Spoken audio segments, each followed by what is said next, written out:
ลืมถ่ายไปซูเปอร์มาร์เก็ตได้อันนี้มานำพี่น้องว่าจะเอามาเซอร์ไพรส์ผัวในมื้อวัน14กุมภาพันธ์ว่าเสร็จบอลได้เซอร์ไพรส์ซ้ำผัวเห็นก่อน ซื้อกับข้าวกับน้ำมาก็ค่อยเป็นคนจ่ายได้มื้อนี้ได้แต่ว่าสิเก็บกับข้าวออกผัวเพราะเป็นคนเก็บออกพี่น้องผัวก็เลยเห็นซ้ำอุตส่าห์จะมาเซอร์ไพรส์ในวันที่14กุมภาพันธ์ว่าเสร็จผัวว่าไม่หยังนี่นะว่าเสร็จบ่แม่นหยังขนมอุตส่าห์ว่าจะเอามาเซอร์ไพรส์ผัวเห็นก่อนซ้ำสุดท้ายก็บ่ได้เซอร์ไพรส์สำหรับพี่น้อง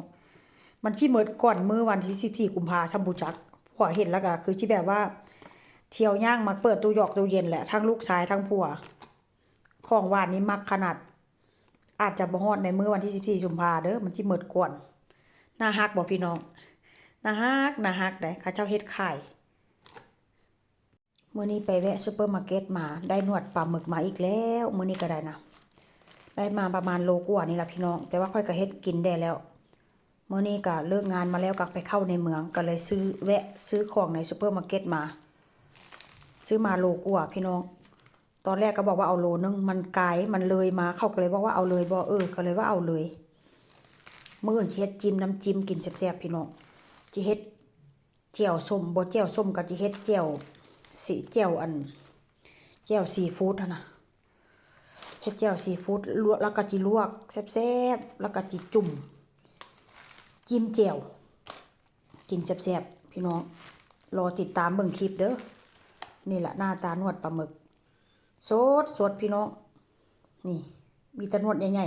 ๆเห็นแล้วก็เป็นตาสะอ่อนเบิ่งไหมนี่แต่หนวดใหญ่ๆพุ่นน่ะแล้วก็เป็นกระดูกหมูธรรมดานี่กินบ่ซื้อเด้อเพราะว่าหยังกระดูกซื้อกระดูกหมูมาเทื่อใดแห่งก็มีแต่กระดูกและช่วงนี้รู้สึกว่ามื้อนี้ว่าเช่นซะมื้อนี้ซื้อมามันมีแต่เนื้อพี่น้องมันมีเนื้อติดหลายเขาก็เลยซื้อมาแพ็คนี้อยู่ที่ราคานี่ล่ะเกือบ4 ยูโรก็ไปคูณเอาเด้อ1 ยูโรคูณให้35 บาทก็100 กว่าบาทนี่แหละเนาะสิซื้อมาทอดมื้ออื่นกินกับข้าวเหนียวร้อนๆเมนูอาหารเย็นของลูกและสามีพี่น้องเอ้ยไปซุปเปอร์มาร์เก็ตมาได้เนื้ออันนี้มาได้เนื้อหมูติดมันพี่น้องเป็นตาแซ่บแท้ว่าจีทอดกินกับบักพริกหวานกินกับบักเผ็ดหวานทอดให้ผัวให้ลูกกินเป็นเนื้อหมูเด้อเนื้อหมูติดมันเป็นตาแซ่บแท้ว่าพี่น้องเอ้ยเบิ่งไหม